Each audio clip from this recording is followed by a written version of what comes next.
Salut! Voilà 239 jours, soit 8 mois à 2 journées près, que j'ai effectué mes semis, dont on peut suivre l'évolution et les soins sur ma chaîne. Mes petits pieds étaient déjà bien développés et j'aurais largement pu les placer en dormance dès la fin de la belle saison. Mais j'ai décidé d'essayer la culture exclusive sous lampe et de maintenir mes petits adéniums en phase végétative durant cet hiver. Jusqu'à cet été, je ne m'aidais les jours sombres que d'une petite lampe de culture. On ne va pas s'étendre longuement sur la culture en lumière artificielle, cette vidéo est aussi destinée à la culture à la lumière du jour, qui reste ma méthode de prédilection. Mais je ferai ici tout de même un retour rapide d'expérience, juste au cas où ça en intéresserait certains. Déjà, le moins qu'on puisse dire, c'est que je suis enchanté et même époustouflé par le développement de mes adéniums. Attention toutefois, pour ceux qui suivent la chaîne, le développement paraît bien plus impressionnant qu'il ne l'est déjà par rapport à la dernière vidéo. Simplement parce que j'ai rempoté mes adéniums et que beaucoup ont été rehaussés. Et puis pensez bien que sur la table, j'ai fait une petite sélection des spécimens dont je trouvais l'esthétique particulièrement avantageuse. Mais ne vous inquiétez pas, je vais tout de même vous montrer les plus moches. Les adéniums arabicum peuvent, avec les conditions idéales, obtenir un codex de 4, 6, voire même exceptionnellement 8 cm de diamètre, en l'espace de 8 mois à partir de la germination. Même si je n'ai pas été jusque 8 cm, j'en ai tout de même un qui y est presque parvenu. Oh, je l'adore. Et celui-ci, je ne l'ai même pas rehaussé. Pour les autres, on est plutôt aux alentours de 5 cm. Et il y en a même qui font beaucoup moins. Je ne pensais vraiment pas arriver à un tel résultat en démarrant mes semis. Mais ce n'est pas un concours de celui qui a la plus grosse. Rose du désert, évidemment. Si au bout de 8 mois vous obtenez un codex de 2,5 cm de large uniquement à la lumière naturelle, c'est déjà un très bon résultat. Peut-être perfectible, mais l'important c'est d'avoir du plaisir à jardiner et à observer le fruit de sa culture. J'ai sans doute eu aussi la chance d'initier mes semis avec des graines de qualité, issues d'une génétique favorisant une croissance rapide. Mais ce qu'il y a de sûr, c'est que pour en arriver là, j'ai réellement veillé sur mes roses du désert, afin de les maintenir dans les meilleures conditions possibles, comme par exemple en les gardant dans les températures les plus optimales de croissance, qui se situent généralement entre 20 et 30 degrés. Mais certaines sources indiquent une fourchette allant plutôt de 25 à 35 degrés. Parmi ces deux fourchettes, la plupart des sources s'accordent à dire que la température vraiment idéale se situe aux alentours de 27 degrés. Pour cela, lors de la belle saison, avant qu'il ne soit sous lampe horticole, j'ai sorti mes adéniums tous les matins, dès que les températures le permettaient, pour les rentrer le soir et éviter la fraîcheur de la nuit. Ce genre d'habitude me plaît beaucoup et me détend, mais je comprends bien que la majorité des personnes préfèrent laisser leurs plantes à la même place tout le temps, que ce soit à l'intérieur ou à l'extérieur. J'aime beaucoup aussi celui-ci. Avec la taille et de bonnes conditions, on obtient une bonne densité du feuillage. Et avec plus de feuilles, on a plus de photosynthèse, donc une croissance plus rapide. Le tout dans un cercle vertueux. Malheureusement, les feuilles d'adénium ne sont pas éternelles, et si mes adéniums ont cet aspect-là, c'est qu'ils sont encore en phase de croissance initiale, et n'ont pas encore perdu réellement de feuilles. La fin de cette première phase de croissance est souvent marquée par la première période de dormance, où évidemment ils perdent leurs feuilles, suite à quoi, en retour de phase végétative, ils reprennent leur croissance en partant des bourgeons au sommet des branches, ce qui leur donne un tout autre aspect, bien plus mature. Et même si je ne les place pas en dormance cette année, il y a de grandes chances que dans les mois à venir, mes adéniums commencent à se débarrasser de leurs feuilles les plus vieilles. En effet, la durée de vie des feuilles d'adénium, même maintenues dans des conditions optimales, dépasse rarement 10 mois et est même plus souvent proche de 6 mois. La sénescence des feuilles chez les obésums serait d'ailleurs encore un peu plus rapide. La jolie ramification que j'ai obtenue grâce aux tailles à 2 et à 5 mois va tout de même permettre de partir avec une base de plusieurs branches et finir par former un réseau de branches complexe et donner un aspect beaucoup moins buissonnant avec un port plus arboré. Si l'adénium n'est pas conçu pour conserver ses feuilles sur une longue période, c'est en raison de son adaptation à son environnement et à son cycle de vie, tel qu'il se manifeste dans son habitat naturel. Dans son milieu d'origine, il passe l'intégralité de la saison sèche en dormance, sans feuilles. Avec l'arrivée des premières pluies, il reprend sa croissance et se couvre de feuilles. Puis l'adénium se met généralement à fleurir lorsque les pluies diminuent. C'est ce qu'on appelle une floraison de fin de cycle ou de survie. Pour que ce soit plus parlant, prenons pour exemple un adénium arabicum, non pas naturalisé n'importe où dans le monde, mais dans un de ses environnements natifs. Et regardons quelles sont ses conditions de vie à l'état sauvage. Et j'ai choisi le Yémen. Entre les hauts plateaux et les zones côtières, qui ont des climats différents, j'ai dû faire une grosse approximation. Au Yémen, la saison sèche, où les pluies sont quasi inexistantes, a lieu à peu de choses près d'octobre à mars. C'est donc la période de dormance. Et la phase végétative, lors de la saison plus humide, a lieu de mars à septembre. En juin-juillet, c'est ce que l'on appelle la petite saison sèche, où les températures dépassent les 40 degrés. L'adénium se dégarnit un peu et se met généralement à fleurir. Durant le reste de la phase de croissance, le temps pluvieux amène de la fraîcheur et les températures sont plutôt comprises entre 20 et 30 degrés. Ce n'est donc pas pour rien que ce sont les températures optimales de croissance. Le Yémen se situant en périphérie du système de mousson indien, il subit tout de même une saison des pluies conséquentes de juillet à septembre. Les adéniums se regarnissent alors fortement et fleurissent aussi souvent à la fin de cette saison. D'octobre à mars, l'absence quasi totale de pluie provoque chez l'adénium la dormance. Durant cette saison, les températures sont très variables d'une région à l'autre. Mais on peut noter que les températures nocturnes descendent très fortement et sont même des fois proches de zéro. Voilà pourquoi l'adénium arabicum résiste bien à ces températures une fois placé en dormance. Et comme on parle des conditions et qu'il y en a que ça turlupine, je vous mets aussi les durées de la photopériode au Yémen. Entre l'heure du lever et du coucher du soleil, on obtient une durée du jour de 13 heures au solstice d'été et 11 heures au solstice d'hiver.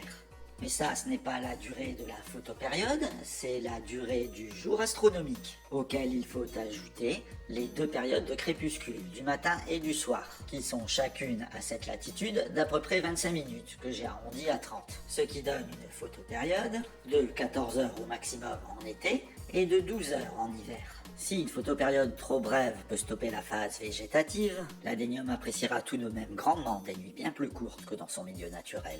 En observant les conditions climatiques dans les régions d'origine de l'adénium, on se rend vite compte qu'en France métropolitaine, nous avons d'excellentes conditions pour maintenir nos adéniums en bonne santé et même les faire croître de façon optimale, avec en phase de croissance des conditions qui sont à peu près équivalentes à celles que nous observons au nord de Paris, durant le printemps et l'été.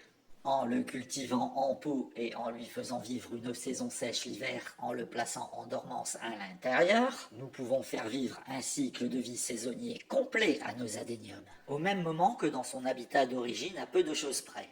Avec un tel cycle saisonnier, on comprend que l'adénium ne s'est pas embarrassé d'une génétique lui permettant d'avoir des feuilles persistantes. Et même s'il est loin d'être un gros fragile, l'adénium a tout de même cette réputation du fait qu'il perd ses feuilles dès que la météo est trop sèche, afin de se protéger en entrant en dormance. C'est pourquoi, cultivé en pot, avec un arrosage insuffisant, il perd prématurément ses feuilles. Et en parlant de perdre prématurément ses feuilles, il est temps pour moi de vous montrer mes adéniums qui sont arrivés bon dernier de la classe. Et voilà. J'ai mis longtemps à comprendre ce qu'il se passait avec cet adénium et un de ses petits copains, quand j'ai commencé à remarquer à partir de fin août qu'ils se débarrassaient tous les deux de leurs feuilles, en jaunissant et en séchant d'abord par la pointe. C'est évidemment caractéristique d'un stress hydrique, sauf que dans ce groupe de 20 adéniums, tout le monde est logé à la même enseigne en termes de conditions, en étant tous placés au même endroit et en recevant des apports et des arrosages identiques au même moment. Alors j'ai commencé à arroser ces adéniums plus fréquemment que les autres, pour qu'ils arrêtent d'entamer leur dormance. Ils ont alors repris leur croissance par le sommet, tout en se débarrassant des feuilles quelques centimètres plus bas. Et là je me rends compte que sur la table, j'ai oublié de ramener son petit camarade.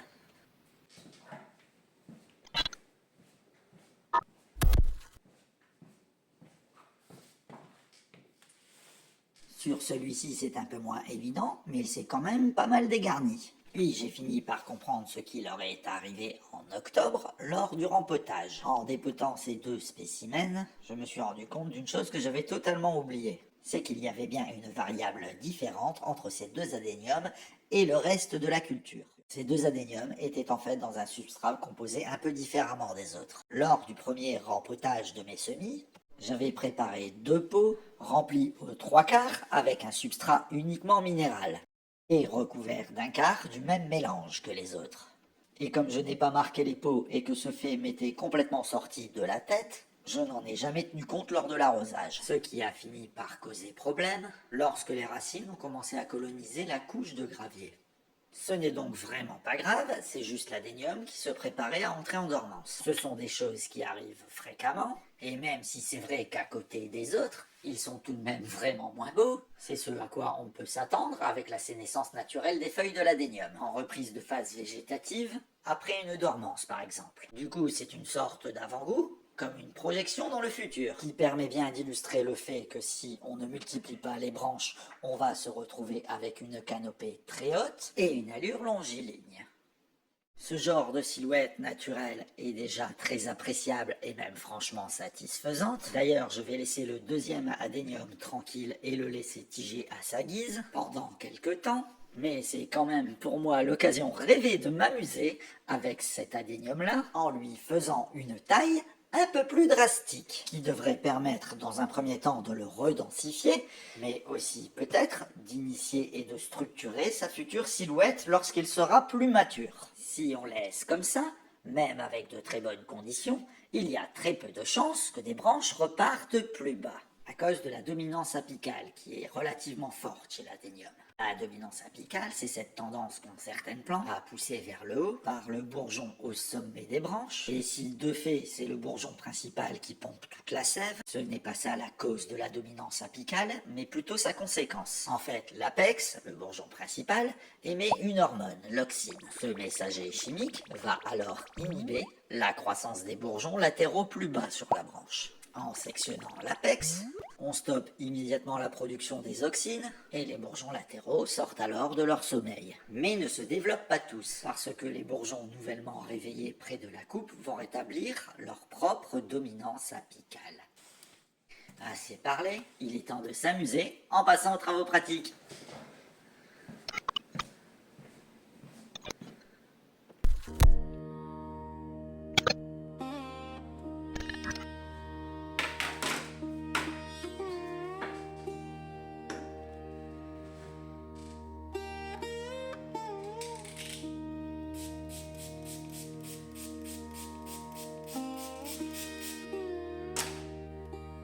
Il y a déjà vraiment une bonne base.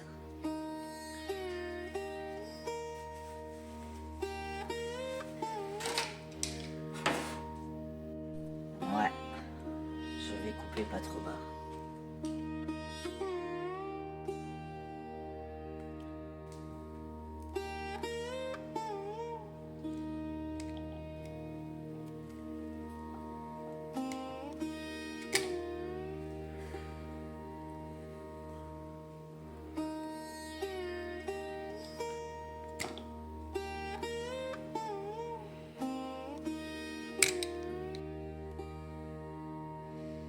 Lorsque l'on taille sévèrement un adénium, il est vraiment préférable de n'oublier aucune branche et de toutes les tailler à peu près à la même hauteur. Déjà parce que la reprise sera beaucoup plus harmonieuse et surtout parce que si on laisse une branche avec un sommet en pleine croissance, celui-ci risque de devenir dominant et d'inhiber la pousse des bourgeons sur les autres branches qui ont été coupées.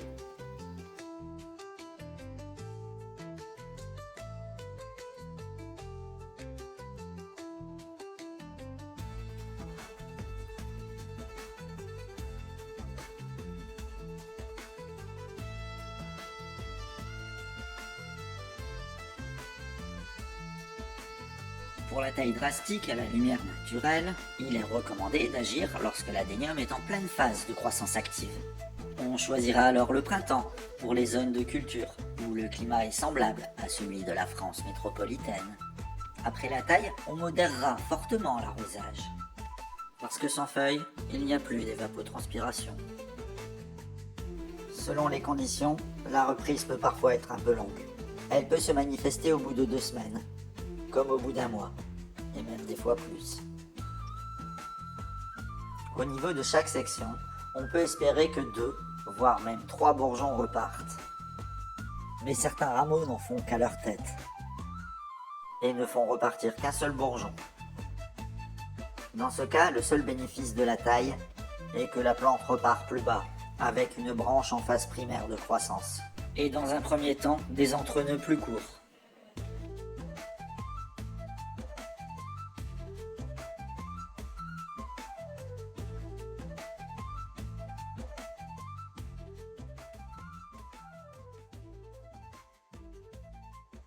J'adore tailler mes plantes, c'est tellement relaxant. Eh bien, je vais replacer cette rose du désert sous les lampes. Je suis plutôt confiant et on verra bien ce que ça donne. Les adéniums sont des plantes faciles et extrêmement résilientes, et il n'y a absolument aucune raison pour qu'elles ne repartent pas.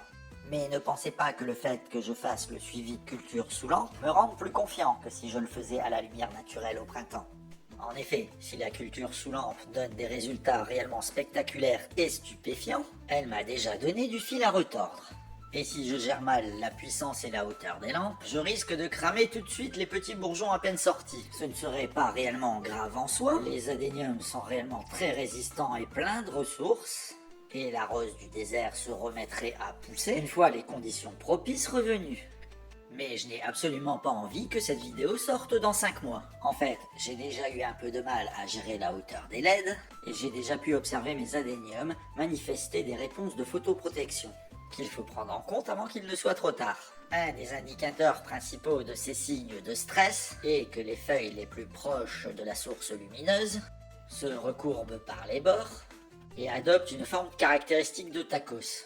Les feuilles atteintes ne s'en remettront pas, et il est alors urgent de rehausser les lampes ou de baisser la puissance. Dans le même sens, un autre symptôme qui est aussi bien visible est que les feuilles en train de se former prennent une petite coloration rose à rougeâtre. C'est l'adénium qui produit de l'anthocyane. Pour se protéger, c'est le signe qu'il a atteint ses limites. Du coup, j'ai revu un peu mon setup et j'ai remonté les lampes. Et j'ai aussi réduit la photopériode qui était de 15h à 14h. En espérant que ce ne soit pas déjà trop tard. Mais ça, c'est loin d'être le plus gros problème de la culture sous lampe. La chaleur dégagée par les lampes a pour conséquence de créer des conditions très sèches et un été permanent, très favorable au développement des ravageurs. Ces conditions sont idéales pour les acariens, mais aussi, comme ici, pour les pucerons jaunes du laurier rose, qui sous la chaleur des LED atteignent leur potentiel biotique maximal et se reproduisent de façon frénétique. Il ne faut que 7 jours à une larve pour devenir adulte et se reproduire. C'est pourquoi on peut vite se retrouver envahi et débordé. Ces petites bêtes ont beau être mignonnes tout plein, elles causent des dégâts qui sont déjà visibles sur mes plantes. Je pense qu'elles sont aussi responsables de la perte de boutons floraux que j'avais obtenus. Et pour que cette culture sous lampe ne se transforme pas en élevage d'arthropodes, j'ai dû intervenir. En prévention contre les acariens, il faut apporter un peu d'humidité à la culture. Et j'ai alors opté pour une technique de grand-mère, avec une soucoupe pleine d'eau et des billes d'argile. Puis j'ai effectué un traitement au savon noir contre les pucerons jaunes. Mais c'est aussi efficace contre les acariens que je n'ai peut-être pas vu à l'œil nu. Je laisse toujours le savon noir agir une vingtaine de minutes à 1 heure avant de rincer à l'eau claire à température ambiante. L'eau enlève les résidus de savon noir et déloge les parasites. Les acariens et leurs larves détestent l'eau, qui nuit aussi à l'incubation de leurs œufs. Du coup, c'est une bonne action préventive aussi pour ça. Puis, je finis le traitement par une pulvérisation sur l'ensemble de l'adénium avec de l'huile de neem diluée à 2%. Et je recommence ce traitement 3 fois à 3 jours d'intervalle. J'ai aussi séparé les 2 sortes de LED que j'utilise pour créer une zone de quarantaine et placer les adéniums qui ont été parasités. Jusqu'à ce jour, je n'ai plus eu aucun signe de ces envahisseurs. Et maintenant, c'est le moment que je préfère, ça va être le suivi d'expérience.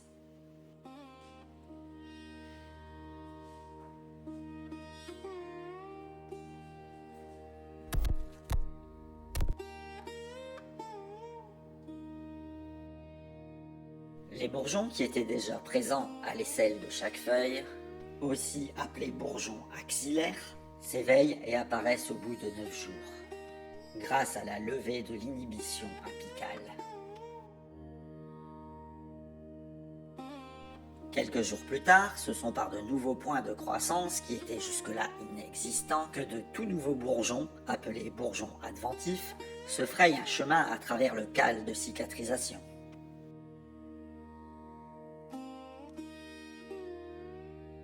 Ayant été taillés sévèrement et n'ayant plus de feuilles, la plante puise dans ses réserves pour faire naître les nouveaux bourgeons. Cette phase de croissance qui se fait sans réelle production de matière organique est appelée hétérotrophe.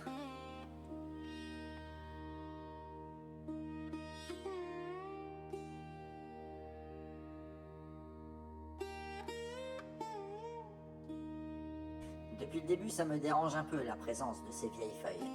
En plus, je pense qu'elles ralentissent vraiment la croissance des nouveaux bourgeons.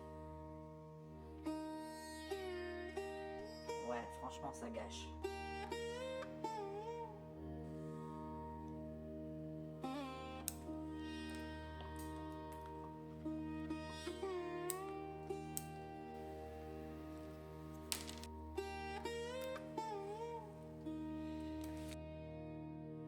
Une fois que les feuilles se sont bien déployées, la production de matière organique par photosynthèse prend le dessus sur la consommation des réserves. C'est la phase autotrophe. Et c'est alors une véritable explosion de la croissance. On peut carrément parler d'un véritable emballement.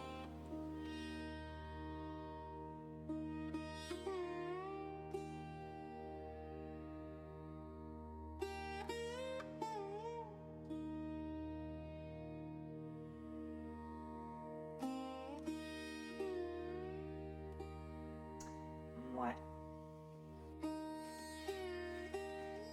Par contre, il y a quelque chose qui me chiffonne un peu. Je suis forcé de constater que beaucoup de branches n'ont fait partir qu'une seule pousse. Alors que mon but au début était de multiplier les branches.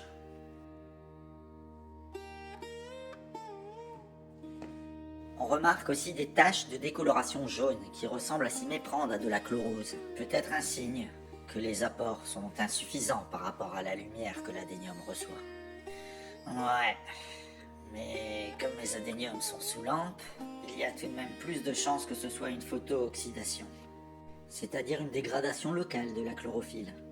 Une brûlure légère, quoi. Eh bien, du coup, je vais encore rehausser mes lampes de quelques centimètres.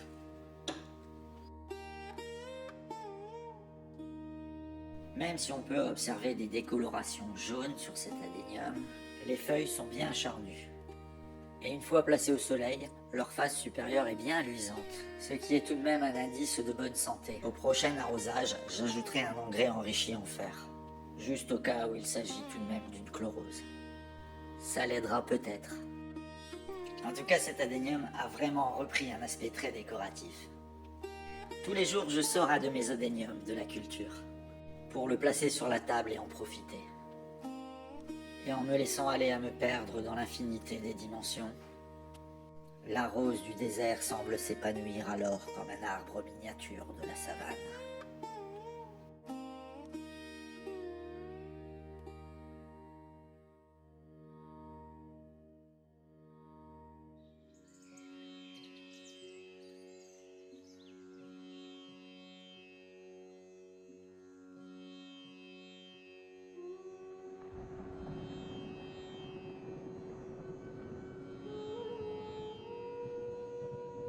Durant ce temps, sous les lampes, les adéniums auxquels je n'ai pas touché se sont développés de façon vraiment épatante.